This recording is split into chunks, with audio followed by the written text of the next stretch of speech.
جیسے ہی میں وارث شاہ کے بنگلے میں داخل ہوا، کچھ مہمان آئے ہوئے تھے۔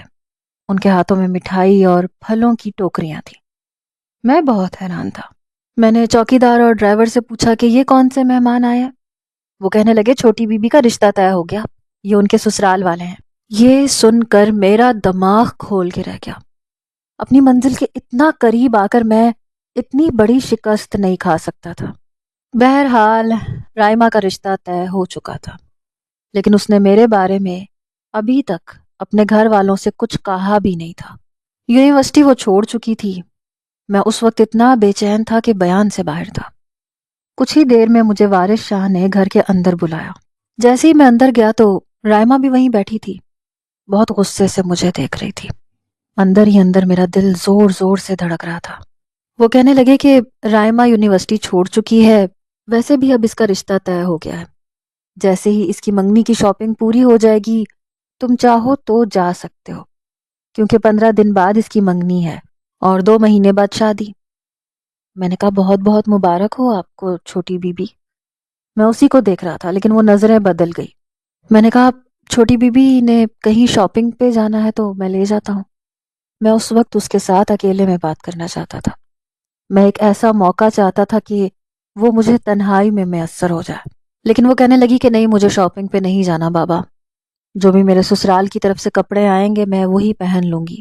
آپ چاہیں تو انہیں چھٹی دے سکتے ہیں، کیونکہ مجھے اپنی منگنی تک کہیں نہیں جانا، نہ کوئی شاپنگ کرنی ہے۔ بڑے تیکھے تیوروں سے وہ مجھے دیکھ رہی تھی۔ میں لاؤنج سے باہر نکل گیا۔ غصے سے میرا برا حال تھا۔ میں نے اس کے موبائل پر کال کی، اس نے کال کاٹ دی۔ میں نے اسے میسج کیا، میں نے کہا رائما مجھے تم سے بات کرنی ہے، پلیز ایک بار میرے ساتھ چلو، ایک بار میری بات سن لو۔ اس کا ایک ہی میسج آیا، شکر کرو میں نے تمہارا پول اپنے باپ کے سامنے نہیں کھولا، ورنہ وہ تمہارا کیا حشر کر سکتا تھا تم اچھے طریقے سے جانتے ہو۔ میں نے کہا مجھے کسی کی پرواہ نہیں ہے، تمہیں جو کچھ کہنا ہے اپنے باپ سے کہہ سکتی ہو، بس ایک بار میری بات سن لو۔ وہ کہنے لگی مجھے کچھ نہیں سننا، دوبارہ مجھے کال مت کرنا ورنہ میں اپنے بابا سے سب کچھ کہہ دوں گی۔ یہ کہہ کے اس نے فون بند کر دیا۔ میں واپس اپنے گھر آ چکا تھا، لیکن بے حد پریشان تھا۔ بہرحال دن یوں ہی گزرنے لگے۔ میں روز اسے کال کرتا، میسج کرتا، لیکن وہ کوئی جواب نہیں دیتی تھی۔ میری یہ حالت تھی کہ وہ ایک بار مجھے مل جائے تو سارے حساب پورے کر دوں۔ کچھ دن بعد میرے پاس کورٹ سے ایک نوٹس آیا جس نے میرے ہوش اڑا کے رکھ دیے۔ میں نے اس کے ٹکڑے کر کے پھینک دیا۔ میں نے کہا تم میرے ہاتھوں سے بچو گی نہیں۔ اب میں جانتا تھا کہ اس کی منگنی کس تاریخ کو ہے اور وہ کس پارلر میں جا کر تیار ہوگی، اس لیے میں مقررہ وقت پر اپنی گاڑی میں اس کے پارلر کے سامنے کھڑا تھا۔ بڑے غصے سے گاڑی سے نیچے اترا، پارلر کا دروازہ کھٹکھٹانے لگا۔ باہر کھڑا گارڈ کہنے لگا کہ آپ کو کس سے ملنا ہے؟ میں نے کہا اندر رائما نام کی لڑکی ہے، میں اسے لینے آیا ہوں۔ اس نے اندر فون کیا، کہنے لگا کوئی رائما کو لینے آیا ہے، اس کا ڈرائیور ہے۔ کچھ ہی دیر میں وہ باہر آئی، لیکن مجھے دیکھ کر واپس اندر جانے لگی۔ تب تک میں اس کی کلائی پکڑ چکا تھا۔ وہ کہنے لگی میرا ہاتھ چھوڑو۔ میں نے کہا سوال ہی پیدا نہیں ہوتا کہ میں تمہیں چھوڑ دوں، کہا تھا نا تم سے کہ ایک بار میری بات سن لو۔ یہ کہتے ہوئے میں اسے اپنے ساتھ لے جانے لگا، لیکن اس نے شور سا مچا دیا۔ چوکیدار کھڑا ہو گیا، کہنے لگا چھوڑو لڑکی کا ہاتھ۔ میں نے جیب سے پسٹل نکالی اور اس کی طرف تان دی۔ میں نے کہا یہیں ڈھیر کر دوں گا تمہیں، جاؤ جا کے اپنی کرسی پہ بیٹھو۔ یہ دیکھ کر رائما کا رنگ اڑا تھا، کہنے لگی موسیٰ میرا ہاتھ چھوڑو۔ چوکیدار واپس اپنی کرسی پہ بیٹھ چکا تھا اور میں زبردستی رائما کو گھسیٹتا ہوا اپنی گاڑی تک لایا تھا۔ وہ اپنے دوسرے ہاتھ سے میرے ہاتھ کو اپنے ناخنوں سے نوچ رہی تھی، اپنا ہاتھ چھڑوانے کی کوشش کر رہی تھی۔ کہنے لگی اگر میرے باپ کو پتہ چل گیا نا تو تمہیں چھوڑے گا نہیں، تمہیں جان سے مار دے گا۔ میں نے کہا چوڑیاں تو میں نے بھی نہیں پہنی۔ یہ کہہ کر میں نے گاڑی کا فرنٹ ڈور کھولا، اسے اندر دھکیل کے بٹھایا، پھر زور سے گاڑی کا دروازہ بند کیا۔ تیزی سے میں ڈرائیونگ سیٹ کی طرف آ کے بیٹھا تاکہ وہ دروازہ کھول کے باہر نہ نکل سکے۔ گاڑی میں بیٹھتے ہی میں نے گاڑی کو لاک کیا۔ اب وہ دروازہ نہیں کھول سکتی تھی، لیکن کوشش میں لگی ہوئی تھی۔ میں نے گاڑی سٹارٹ کی اور بڑی تیزی سے گاڑی چلانے لگا۔ وہ کہنے لگی تم یہ اچھا نہیں کر رہے۔ کچھ دیر میں میرے باپ کو پتہ چل جائے گا اور پھر وہ تمہیں چھوڑے گا نہیں۔ میں نے کوئی جواب نہیں دیا، بس تیز اسپیڈ میں گاڑی چلاتا رہا۔ وہ کہنے لگی موسیٰ تم ٹھیک نہیں کر رہے ہو۔ میں نے کہا اگر تم نے اپنی زبان بند نہ کی تو میں یہ گاڑی کسی بھی دیوار کے ساتھ مار دوں گا، خود بھی مر جاؤں گا، تمہیں بھی مار دوں گا، اس لیے چپ چاپ بیٹھی رہو۔ لیکن وہ رونے لگی، کہنے لگی مجھے نہیں جانا تمہارے ساتھ کہیں بھی۔ میں نے کہا خلا کا نوٹس تم نے بھیجا تھا یا تمہارے باپ نے؟ میری بات سن کے وہ چپ سی ہو گئی۔ میں نے کہا میری بیوی ہوتے ہوئے، میرے نکاح میں ہوتے ہوئے تم کسی اور کے نام کی انگوٹھی پہنو گی؟ موسیٰ کو بے وقوف سمجھ رکھا ہے یا تمہارے باپ نے مجھے اور میرے گھر والوں کو مذاق سمجھ رکھا ہے؟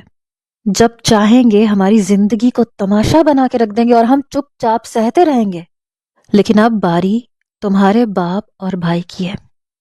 میں شہر سے کافی دور نکل چکا تھا۔ سنسان سڑکوں کو دیکھ کے رائمہ کی جان نکلی تھی۔ کہنے لگی تم مجھے کہاں لے کے جا رہے ہو؟ میں نے کہا میں اپنی بیوی کو کہیں بھی لے کے جا سکتا ہوں۔ کہنے لگی میں نہیں مانتی ایسے رشتوں کو، خدا کے لیے مجھے بدلے کا سامان مت بناؤ، میرا کوئی قصور نہیں ہے۔ میں نے کہا میری بہن کا بھی کوئی قصور نہیں تھا جسے خاور نے اپنے بدلے کا نشانہ بنایا تھا اور اب دوسری شادی رچانا چاہتا ہے۔ دیکھو تو صحیح اب میں کیا کرتا ہوں اس کے ساتھ۔ بہت محبت ہے نا اسے اپنی بہن سے، جان نچھاور کرتا ہے نا تم پہ۔ اب دیکھو ان دونوں باپ بیٹے کو میں تگنی کا ناچ نہ نچوا دوں تو موسیٰ نام نہیں میرا۔ میں بے حد غصے میں تھا، لیکن رائمہ بے حد خوفزدہ ہو چکی تھی۔ میں نے کہا اپنی بہن کے ایک ایک ظلم اور زیادتی کا بدلہ لوں گا میں تم سے، اس کے ایک ایک آنسو کا حساب تم دو گی۔ وہ روئے جا رہی تھی۔ میں نے کہا تمہارے باپ نے کیا سمجھ رکھا تھا مجھے کہ میں سب کچھ بھول جاؤں گا؟ میرے باپ نے اگر کم عمری میں مجھے بیرون ملک بھیج دیا تھا تو کیا میں واپس نہیں آؤں گا؟ کبھی پاکستان کا رخ نہیں کروں گا؟ پچھلے سارے حساب کتاب بھول جاؤں گا اور وہ ایک خلا کا نوٹس بھیج کے فارمیلٹی پوری کرے گا اور عدالت کے ذریعے سے خلا حاصل کر لے گا۔ پچھلے 12 سال سے میرے سینے میں جو آگ دہک رہی ہے وہ اب آتش فشاں بن چکی ہے اور اب تم سب کو جلا کے راکھ کر دے گی۔ میں نے گاڑی اپنے چھوٹے سے فارم ہاؤس کے سامنے جا کے کھڑی کی۔ ہارن دیا تو چوکیدار نے دروازہ کھولا۔ میں نے گاڑی اندر لے جا کے پارک کی۔ رائمہ سے کہا کہ نیچے اترو۔ وہ کہنے لگی دیکھو مجھے اپنے بدلے کا نشانہ مت بتاؤ، میرا کوئی قصور نہیں ہے۔ میں نے کہا قصور میری بہن کا بھی نہیں تھا، نیچے اترو۔ میں ملازمین کے سامنے کوئی تماشا نہیں چاہتا، ورنہ تمہیں گھسیٹتے ہوئے جیسے لے کے آیا ہوں ایسے کمرے میں بھی لے جاؤں گا۔ میرا لہجہ بہت سخت تھا، اس لیے وہ خاموشی سے گاڑی سے نیچے اتری۔ میں نے بھی فرنٹ ڈور کھولا، باہر نکلا، دروازہ زور سے بند کیا، پھر اس کا ہاتھ پکڑ کر اسے لاؤنج میں لے آیا جو کہ بالکل خالی تھا۔ وہ کہنے لگی موسیٰ پلیز میرے ساتھ سب کچھ مت کرو، لیکن میں بالکل بے حس ہو چکا تھا۔ میرے تلخ ماضی نے مجھے بدل کے رکھ دیا تھا، مجھے اس وقت کچھ پتہ ہی نہیں تھا۔ کچھ دیر بعد میرے چھوٹے موبائل پہ بیل بجنے لگی، نمبر وارث شاہ کا تھا۔ میں نے وہ موبائل اٹھایا اور زور سے دیوار سے مار دیا، کیونکہ اب مجھے موبائل کی ضرورت تھی ہی نہیں۔ میں رائمہ کو اپنے کمرے میں لے گیا، جا کے بیڈ پہ دھکیل کے پھینکا، پھر کمرے سے باہر آ کر میں نے دروازہ بند کر دیا۔ اب مجھے کانچ کے ٹوٹنے کی آوازیں آ رہی تھیں، چلانے کی آوازیں آ رہی تھیں، دروازہ بار بار کھٹک رہا تھا۔ وہ کہہ رہی تھی موسیٰ تم میرے ساتھ اس چیز کا بدلہ نہیں لے سکتے جس میں میرا کوئی قصور نہیں ہے، لیکن میرے دماغ میں آندیاں سی چل رہی تھیں۔ اس کے رونے چلانے کی آواز میں مجھے نیلم کی آواز سنائی دے رہی تھی۔ وہ رو رہی تھی، چلا رہی تھی کہ خاور نے میرے ساتھ اچھا نہیں کیا، موسیٰ وہ اچھا انسان نہیں ہے، وعدہ کرو میرے ساتھ کہ تم اسے چھوڑو گے نہیں، تم میرا حساب لو گے اس سے۔ اور میں بھی رو رہا تھا، سسکیوں سے رو رہا تھا۔ نیلم کا ہاتھ تھامے میں نے اس کی اکھڑی اکھڑی سانسوں میں اس سے وعدہ کیا تھا کہ میں خاور کو نہیں چھوڑوں گا، پورا پورا بدلہ لوں گا۔ ابھی بھی میری آنکھوں میں آنسو تھے، اب میری آنکھیں سرخ تھیں۔ میری بہن میرے گھر کی رونق تھی، ہر وقت ہنستی مسکراتی تھی۔ مجھ میں اور نیلم میں 5 سال کا فرق تھا۔ ہماری والدہ کا انتقال اس وقت ہوا جب ہم بہت چھوٹے تھے، یوں کہیں کہ میں بہت چھوٹا تھا۔ نیلم اس وقت 10 سال کی تھی اور میں 5 سال کا۔ 10 سال کی عمر میں اس نے مجھے بڑی بہن کم اور ماں بن کے زیادہ پالا تھا۔ میں اپنی والدہ کی یاد میں روتا رہتا۔ نیلم مجھے یوں روتا دیکھتی تو اپنے ساتھ لگا لیتی، کہنے لگتی میں ہوں نا تمہارے پاس، پھر کیوں روتے ہو؟ اپنے چھوٹے چھوٹے ہاتھوں سے مجھے کھانا کھلاتی، میں اسی کے ساتھ سوتا تھا۔ وہ میرا سر سہلاتی، کہانیاں سناتی رہتی، ایسے ہی ادھر ادھر کی باتیں کرتی رہتی۔ مجھے لگتا تھا جیسے 10 سال کی عمر میں وہ بہت بڑی ہو چکی تھی، وہ بالکل میری ماں جتنی ہو چکی تھی۔ میرے والد کو شروع سے ہی سیاست میں دلچسپی تھی، وہ سیاست میں اپنی دھاک بھی بٹھا چکے تھے۔ ہمارے گھر میں کسی چیز کی کوئی کمی نہیں تھی، لوگ میرے والد کو بھی اسی لیے پسند کرتے تھے کیونکہ انہوں نے ابھی تک جتنے بھی وعدے کیے تھے انہیں پورا کیا تھا۔ ہمارے قریبی گاؤں میں، قصبوں میں، جہاں میرے والد کی شہرت تھی اور جہاں سے انہیں ووٹ ملتے تھے، وہاں پر میرے والد نے گرلز اور بوائز اسکول الگ الگ بنوائے تھے، ہاسپٹل بھی بنوایا تھا، گاؤں والوں کو تمام سہولیات بھی دی تھی۔ بڑی امید تھی کہ اس دفعہ بھی میرے والد الیکشن جیتتے تو انہیں صوبے کی وزارت مل جاتی، لیکن انہی دنوں ایک ذمہ دار سے میرے والد کی دوستی کچھ زیادہ ہی ہونے لگی۔ وارث شاہ ایک گاؤں کا ذمہ دار تھا، دولت کی ریل پیل تھی لیکن رہائش گاؤں کی تھی۔ سیاست میں آنا چاہتا تھا، اسی لیے میرے والد کو اس نے ہتھیار بنانا چاہا۔ میرے والد بے شک سیاست میں تھے لیکن سادہ لوگ قسم کے انسان تھے، دوسروں کی خدمت اور مدد کر کے انہیں خوشی حاصل ہوتی تھی۔ وارث شاہ نے ان سے تعلقات بڑھائے، دوستی بڑھانی شروع کر دی، پھر اپنے گاؤں کے سارے ووٹ میرے والد کو دلوائے۔ حالانکہ میرے والد نے اسے ایسی مہربانی کرنے کے لیے نہیں کہا تھا، لیکن وہ سیاسی دماغ رکھتا تھا۔ اپنے آس پاس کے گاؤں جہاں تک اس کی دہشت تھی، اس نے سارے ووٹ میرے والد کو دلوائے۔ کہنے لگا دوستی میں کچھ بھی کر گزرنے کے لیے تیار ہوں۔ میرے والد اس وقت کرسی کے نشے میں جھوم رہے تھے، چاہتے تھے کہ انہیں صوبائی وزارت مل جائے اور یہ انہیں وارث شاہ کی مدد سے مل چکی تھی، اسی لیے دوستی اور بھی گہری ہونے لگی۔ یہاں تک کہ وارث شاہ نے شہر میں ہمارے گھر کے پاس ایک بڑا سا بنگلہ لیا، وہیں پہ اپنی رہائش رکھ لی۔ اس کا بیٹا اس وقت 23 سال کا تھا، رائمہ 10 سال کی تھی۔ رائمہ وارث شاہ کی دوسری بیوی سے تھی، اس کی پہلی بیوی سے صرف خاور تھا جس کا انتقال ہو چکا تھا، اور دوسری بیوی سے رائمہ پیدا ہوئی تھی، اس لیے دونوں بہن بھائیوں کی عمر میں کافی فرق تھا۔ انہی دنوں خاور کی بے باک نظریں نیلم پر تھیں، ساتھ ہی ساتھ میرے باپ کی کرسی پر بھی۔ وارث شاہ کا بنگلہ ہمارے گھر کے بالکل برابر تھا، اس لیے میرا آنا جانا بہت رہتا تھا۔ پھر میں اس وقت 15 سال کا تھا اور نیلم 20 سال کی، اس لیے میری دوستی رائمہ سے کافی حد تک ہو چکی تھی۔ ہم اکٹھے اسکول جاتے تھے، کھیلتے رہتے تھے، وارث شاہ کو اعتراض بھی نہیں تھا۔ اکثر پڑھائی میں بھی میں رائمہ کی مدد کر دیتا تھا، کیونکہ اس نے ابتدائی تعلیم گاؤں سے حاصل کی تھی۔ شہر کے آکسفورڈ کے اسکول میں پڑھتے ہوئے اسے بہت مشکل پیش آتی تھی، لیکن میں نہیں جانتا تھا کہ خاور میری بہن کو سہانے خواب دکھا رہا ہے۔ نیلم اس سے محبت کرنے لگی۔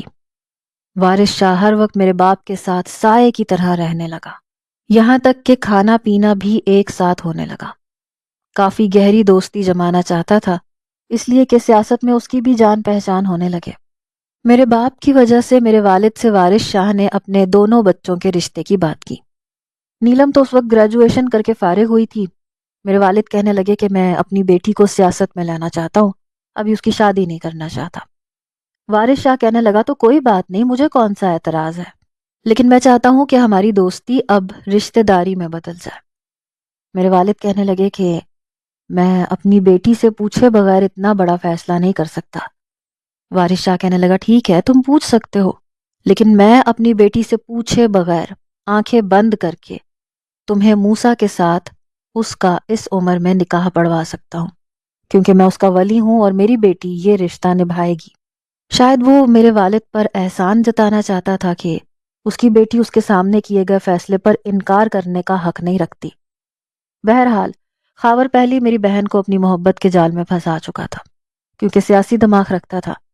میں تو 14-15 سال کا تھا، میٹرک میں تھا۔ یہ بھی کہہ سکتے ہیں کہ مجھے رائمہ اچھی لگتی تھی، معصوم سی گڑیا تھی۔ پھر عمر کے جس حصے میں تھا، بچپن سے لڑکپن میں قدم رکھا تھا، اس لیے مخالف صنف میں دلچسپی ابھی محسوس ہونے لگی تھی۔ بہرحال جب میرے والد نے نیلم سے پوچھا تو اس نے اس رشتے پر اعتراض نہیں کیا۔ حالانکہ میرے والد کو خاور کچھ خاص پسند نہیں تھا، لیکن نیلم کے اصرار پر انہوں نے یہ رشتہ منظور کر لیا۔ لیکن وہ کہنے لگے کہ موسیٰ ابھی چھوٹا ہے، تمہاری بیٹی ابھی بہت زیادہ چھوٹی ہے، مجھے نہیں لگتا کہ اس عمر میں ان کا نکاح ہونا چاہیے۔ لیکن وارث شاہ کہنے لگا کہ میں یہ رشتہ پکا کرنا چاہتا ہوں۔ ہمارے ہاں وٹا سٹا ہوتا ہے، لیکن یہ صرف اس کی باتیں تھیں، اصل کہانی کچھ اور تھی۔ اس کی آنکھوں میں سیاست میں میرے باپ کے ہم پلہ کھڑے ہونے کے خواب سجنے لگے تھے۔ بہرحال میرا رائما سے اور نیلم کا خاور سے نکاح ایک ہی دن ہوا تھا، لیکن میرے والد ابھی رخصتی کے حق میں نہیں تھے۔ وہ چاہتے تھے کہ نیلم سیاست میں دلچسپی لے تاکہ وہ نیلم کو آگے بڑھا سکے، کیونکہ میں ابھی چھوٹا تھا۔ نیلم کافی حد تک میرے والد کے خوابوں کو پورا بھی کرنا چاہتی تھی، کیونکہ میرے والد کی نیت صاف تھی، وہ عوام کو سہولیات دینا چاہتے تھے۔ اس وقت وہ نیلم کو اپنے ساتھ ساتھ رکھتے تاکہ نیلم خواتین سے ان کے مسائل پوچھ کر ان پر بھی کام کر سکے، لیکن خاور سے یہ بات برداشت نہیں ہوتی تھی۔ وہ سمجھتا تھا کہ وہ راحیل آفندی کا داماد بن چکا ہے، اس لیے راحیل آفندی اسے آگے کرے، دنیا کے سامنے یہ بتائے کہ یہ میرا داماد ہے اور یہ میرے بعد کرسی سنبھالے گا۔ حالانکہ میرے والد کا ایسا کوئی ارادہ نہیں تھا۔ بڑی مشکلوں سے انہوں نے اپنی محنت اور قربانیوں کے بل بوتے پر یہ کرسی حاصل کی تھی۔ وہ نہیں چاہتے تھے کہ اپنی محنت خاور کے نام لگا دے۔ دبے دبے لفظوں میں وارث شاہ نے بھی یہ بات میرے والد سے کہی کہ نیلم تو لڑکی ہے اور اسے ہمارے خاندان میں آنا ہے، اور ہم اپنے خاندان کی عورتوں کو سیاست میں نہیں لاتے بلکہ مردوں کو لاتے ہیں، اور خاور تو تمہارا ہی بیٹا ہے، تمہیں چاہیے کہ نیلم کے بجائے خاور کو آگے کرو۔ میرے والد کہنے لگے کہ میرے نزدیک بیٹا اور بیٹی برابر ہیں، اگر میں اپنی محنت پر کسی کو کھڑا کروں گا تو وہ موسیٰ ہوگا، اور جب تک موسیٰ بڑا نہیں ہو جاتا، میری کرسی سنبھالنے کے قابل نہیں ہو جاتا، میری بیٹی کرسی سنبھالے گی۔ اور عورت بھی سیاست کرتی ہے اور سب کچھ کر سکتی ہے، صرف گھر کی ہانڈی روٹی کے لیے پیدا نہیں ہوتی۔ میری بیٹی سیاست کرے گی اور سیاست میں میرا نام روشن بھی کر کے دکھائے گی۔ خاور سے شاید یہ بات برداشت نہیں ہوتی تھی، اس لیے اس نے نیلم کو فون کیا۔ کہنے لگا تم اپنے باپ کو منع کر دو کہ تم سیاست میں ان کا ساتھ نہیں دے سکتی، تم میں ایسی کوئی بھی قابلیت نہیں ہے، بلکہ اپنے باپ کو اس بات پر مجبور کرو کہ وہ مجھے آگے کرے۔ نیلم کہنے لگی میں ایسا کیوں کروں خاور؟ میرے والد اگر اپنی جگہ مجھے دینا چاہتے ہیں تو مجھے اس پر کوئی اعتراض نہیں ہے، انہوں نے بہت محنت سے، بہت قربانیوں سے اپنا یہ مقام بنایا ہے۔ وہ کہنے لگا شاید تم بھول رہی ہو، میرے باپ نے ہمارے گاؤں اور آس پاس کے گاؤں کے سارے ووٹ تمہارے باپ کو دلوائے تھے، اگر وہ آج اس مقام پر ہیں تو میرے باپ کا احسان ہے۔ خاور کا لہجہ سن کر نیلم کچھ پریشان سی ہوئی، کہنے لگی کہ تمہارے والد اگر یہ احسان میرے باپ پر نہ بھی کرتے تب بھی وہ اپنے بلبوتے پر یہ کرسی حاصل کر لیتے، کیونکہ لوگ میرے باپ کو پسند کرتے ہیں۔ وہ کہنے لگا تم شاید بھول رہی ہو، تم میری بیوی بن چکی ہو، تمہارا میرا نکاح ہو چکا ہے، اور ہمارے ہاں عورتیں مردوں کے سامنے زبان نہیں چلاتی۔ وہ کہنے لگی میں زبان نہیں چلا رہی، میں تمہیں حقیقت بتا رہی ہوں، اور میرے والد نے میری تربیت ہی ایسی کی ہے، میں جو بات کہتی ہوں سامنے کہتی ہوں، اور عورت کو اپنی بات کہنے کا پورا پورا حق حاصل ہے۔ میں نے تو بدتمیزی نہیں کی، میں نے صرف تمہیں حقیقت اور سچائی کا آئینہ دکھایا ہے۔ وہ کہنے لگا مجھے ایسے کسی آئینہ دکھانے کی ضرورت نہیں ہے، بلکہ میں آج رات کو ہی اپنے بابا کو تمہارے گھر بھیجوں گا شادی کی تاریخ پکی کرنے کے لیے، مجھے جلد از جلد رخصتی چاہیے۔ نیلم کہنے لگی میرے بابا پہلے ہی کہہ چکے ہیں وہ تب تک رخصتی نہیں دیں گے جب تک میری سیاست میں اچھی خاصی جان پہچان نہیں ہو جاتی۔ 2 سال تک تو ہماری رخصتی ممکن ہی نہیں ہے، ویسے بھی میں آگے پڑھنا چاہتی ہوں۔ وہ کہنے لگا جتنا پڑھنا تھا پڑھ لیا، جتنا آگے بڑھنا تھا بڑھ لیا، اب میں آگے بڑھوں گا اور تم میرا ساتھ دو گی اچھی بیویوں کی طرح۔ نیلم نے کہا پتہ نہیں کیوں خاور مجھے یہ لگ رہا ہے جیسے تم نے مجھ سے نکاح میری محبت میں نہیں کیا بلکہ کرسی کی محبت میں کیا ہے۔ نکاح کے بعد سے تمہاری باتیں بدل گئی ہیں، تم پہلے والے خاور تو رہے ہی نہیں ہو۔ یہ سن کے وہ کہنے لگا تمہیں جو سمجھنا ہے سمجھتی رہو، ہم ذمہ دار ہیں اور ہمیں بیوی کمرے میں اچھی لگتی ہے، مردوں کے بیچ میں بحث کرتی ہوئی نہیں، اور تمہیں بھی میں گھر کی زینت بناؤں گا، اپنے کمرے کی زینت بنا کے رکھوں گا۔ میں تمہیں کبھی بھی اقتدار میں کھڑا ہونے نہیں دوں گا۔ نیلم کہنے لگی تو پھر ٹھیک ہے، میں اپنے اس نکاح پر نظر ثانی کر لیتی ہوں کہ مجھے یہ قائم رکھنا ہے یا توڑ دینا ہے۔ یہ سن کے خاور کو بہت غصہ آیا، کہنے لگا نیلم تم اتنی سی بات پر میرا اور اپنا رشتہ ختم کر لو گی؟ کیا تمہارے نزدیک رشتے کی کوئی اہمیت نہیں ہے؟ وہ کہنے لگی خود غرضی میں قائم کیے گئے رشتے کی میرے نزدیک کوئی اہمیت نہیں ہے۔ خاور اگر تم اس رشتے کے لیے مخلص ہوتے، سچ میں مجھ سے محبت کرتے، تو میں ضرور نبھاتی، لیکن میری سمجھ میں آ گیا ہے کہ تم نے مجھ سے محبت کے جال میں پھنسایا۔ نکاح کے بعد میں تمہارا بدلا ہوا روپ دیکھ کے حیران تھی، لیکن اب سچائی مجھ پہ کھل چکی ہے۔ تم مجھے سیڑھی بنا کے میرے باپ کی کرسی تک آنا چاہتے ہو۔ کیا یہ مردانگی ہے؟ اگر تم واقعی سیاست میں آنے کے شوقین تھے تو اپنے بل بوتے پہ آتے، اپنی ان 2-4 قصبوں کے ووٹ اکٹھے کر کے تم سیاست میں آ جاتے، لیکن نہیں، تم نے میرے باپ کو ٹارگٹ کیا۔ جانتے تھے کہ میرے باپ کو لوگ پسند کرتے ہیں، اسے اقتدار میں دیکھنا چاہتے ہیں، اسی لیے تمہارے باپ نے میرے باپ سے دوستی رچائی اور تم نے مجھ سے محبت۔ لیکن یاد رکھنا، میں اپنے باپ کو دھوکہ نہیں دوں گی۔ خاور کہنے لگا تم تو برا مان گئی یار، میں بس تم سے ریکویسٹ کر رہا تھا، میں تم سے سچی محبت کرتا ہوں اور رشتہ توڑنے کا تو سوال ہی پیدا نہیں ہوتا۔ تمہارے بغیر دن رات کاٹنا مشکل ہو رہا تھا، اس لیے رخصتی چاہتا تھا، لیکن مجھے نہیں پتا تھا تمہیں برا لگ جائے گا یا تم میری باتوں کا دوسرا مطلب لے لو گی۔ نہیں چاہیے مجھے تمہارے باپ کی کرسی اور سیاست، تم اپنے پاس رکھو۔ اس نے فوراً سے پینترا بدلا۔ بات آئی گئی ہو گئی، لیکن خاور نے تو جیسے اپنے دل میں نیلم کے لیے بدلے کو سنبھال رکھا تھا۔ ایک بار اسے ریسٹورنٹ میں بلایا۔ اس وقت نیلم کی کافی جان پہچان ہو چکی تھی، اس لیے میرے والد اسے بغیر گارڈز کے کہیں نہیں بھیجتے تھے۔ وہ کہنے لگی کہ میں آج کل گاؤں اور قصبوں میں جا رہی ہوں، وہاں کی خواتین کے مسائل سنتی ہوں، انہیں حل کرتی ہوں۔ میرے پاس ریسٹورنٹ میں آنے اور کھانا کھانے کا وقت نہیں ہے۔ وہ کہنے لگا اب تمہارے پاس اتنا بھی وقت نہیں کہ تم 1-1.5 گھنٹہ میرے ساتھ کھانا کھا سکو۔ تم بعد میں کیا کرو گی؟ کیا لوگوں کے مسئلے مسائل ہی سنتی رہو گی؟ میرے مسئلے مسائل تمہارے لیے اہمیت نہیں رکھتے کیا؟ 2 گھڑی بھی نہیں ہے تمہارے پاس میرے ساتھ گزارنے کے لیے؟ خاور کی ایسی باتیں سن کر نیلم نے حامی بھر لی، لیکن جیسے ہی وہ ریسٹورنٹ پہنچی، وہ کہنے لگا اپنے ڈرائیور اور گارڈ سے کہو کہ واپس چلے جائیں، واپس میں تمہیں چھوڑ دوں گا۔ اس نے ڈرائیور اور گارڈز کو واپس بھیج دیا۔ ایک 5 اسٹار ہوٹل کے نیچے ریسٹورنٹ میں خاور نے نیلم کو ڈنر کروایا، پھر کہنے لگا اوپر میں نے کمرہ بک کروایا ہے، وہاں کچھ ضروری کاغذات ہیں میرے والد نے دیے تھے، کہہ رہے تھے کہ میں تم سے ڈسکس کر لوں۔ اب دیکھو یہاں ریسٹورنٹ میں تو ایسی باتیں ڈسکس نہیں ہو سکتی، میرے ساتھ کمرے میں آؤ، کچھ دیر باتیں ڈسکس کر لیتے ہیں، پھر تم اپنے والد کو وہ بتا دینا۔ وہ کہنے لگی میں بھلا کیوں ڈسکس کروں؟ اگر وارث انکل کو کچھ کہنا ہے تو وہ ڈائریکٹ میرے والد سے کہہ سکتے ہیں۔ خاور کہنے لگا کہ تم بھی تو سیاست میں آ چکی ہو، سارے داؤ پیچ جانتی ہو، چلو آؤ نا، کچھ نہیں ہوتا، بس 10 منٹ کا کام ہے، پھر میں تمہیں تمہارے گھر چھوڑ دوں گا۔ وہ نیلم کو ہوٹل کے کمرے میں لے گیا، لیکن جیسے ہی وہ اندر گئی اس نے دروازہ بند کر دیا۔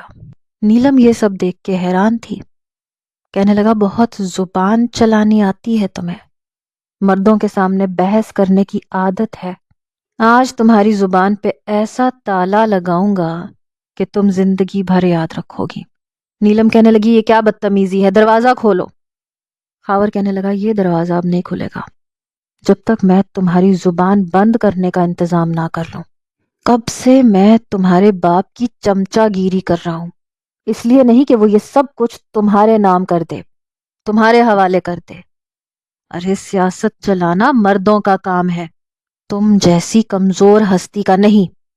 اس نے زبردستی میری بہن سے اپنا حق وصول کیا، بے شک اس کے نکاح میں تھی لیکن رخصتی نہیں ہوئی تھی، اور اس نے کہا کہ اس بارے میں کسی کو بھی پتہ نہیں چلنا چاہیے۔ جس کمرے میں وہ میری بہن کو لے کر گیا تھا وہاں پہلے سے کیمرے لگے ہوئے تھے، ان کیمروں نے خاور کے چہرے کی تصویر کو بلر کر دیا۔ اور میری بہن کی ویڈیو کو وائرل کر دیا۔ سب لوگ میری بہن کو برا بھلا سمجھنے لگے، میرے باپ کو گالیاں دینے لگے، اور اس وقت وارث شاہ نے اپنی دھاک بٹھا لی، سب کچھ اپنے نام کر لیا۔ نیلم ایک پاک کردار لڑکی، اس نے اپنی اس طرح کی بدنامی پر زہر کھا لیا۔ میں اس کے سامنے رو رہا تھا، سسکیاں لے رہا تھا، کیونکہ وہ صرف میری بہن نہیں تھی، میری ماں بھی تھی۔ اس نے مجھے بچوں کی طرح سنبھالا تھا۔ ماں کی آغوش کا تو مجھے نہیں پتا کیسی ہوتی ہے، لیکن نیلم کی آغوش سے میں نے ماں کی ممتا کو محسوس کیا تھا۔ وہ میری بڑی بہن تھی جو اس وقت زندگی کی آخری سانسیں بھر رہی تھی۔ وہ مجھ سے وعدہ لے رہی تھی کہ تم میرا انتقام لوگے، تم خاور کو چھوڑو گے نہیں۔ میری آنکھوں سے بتدریج آنسو بہہ رہے تھے۔ نیلم کی باتیں ابھی بھی مجھے اپنے کانوں میں سنائی دے رہی تھیں۔ پھر میں کیسے اس کی بہن کو بخش سکتا تھا جو میرے نکاح میں پچھلے کئی سالوں سے تھی؟ اس وقت میرے والد کی ذہنی حالت بہت خراب ہو چکی تھی۔ لوگ انہیں پتھر مارنے لگے، برا بھلا کہنے لگے، نیلم کو گالیاں دینے لگے۔ میں بھی ذہنی اذیت سے گزر رہا تھا۔ میرے والد مجھے لے کر بیرون ملک چلے گئے۔ باقی کا تعلیمی سلسلہ میں نے وہیں پورا کیا۔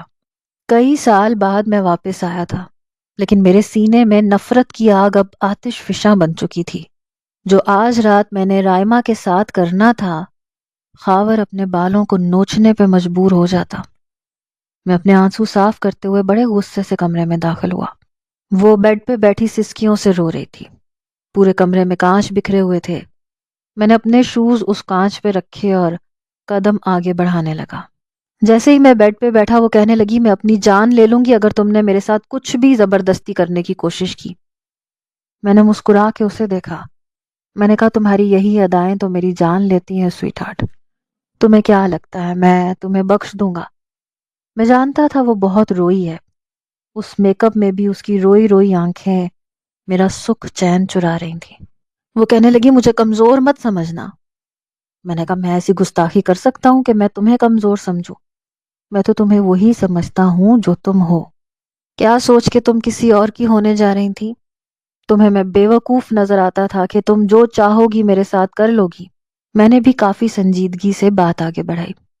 وہ کہنے لگی، میں جانتی تھی تم جیسا بدماش ایسی اوچھی حرکتیں کر سکتا ہے، کبھی بھی کسی کو عزت نہیں دے سکتا۔ میں نے بڑی تیکھی نظر سے اسے دیکھا، لیکن جیسے ہی نظروں کا تصادم ہوا اس نے اپنا رخ غصے سے پھیرا تھا۔ لیکن جیسے ہی میں نے اپنا ہاتھ آگے بڑھا کر اس کے رخسار کو چھوا تو وہ کسی کرنٹ کی مانند پیچھے ہٹی۔ پہلی بار میں نے اس کے چہرے پہ خوف دیکھا۔ میں نے کہا، کیا ثابت کرنا چاہتی ہو تم؟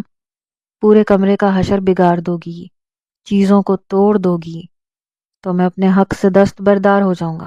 میری بات پہ اس نے کوئی جواب نہیں دیا۔ میں نے آگے بڑھ کے جیسے ہی سائڈ ٹیبل کا لیمپ آف کیا اور اس کے قریب ہونے لگا تو ہاتھ میں پکڑی پرفیوم کی ٹوٹی ہوئی شیشی اس نے پوری قوت سے میرے سینے کی جانب بڑھائی اور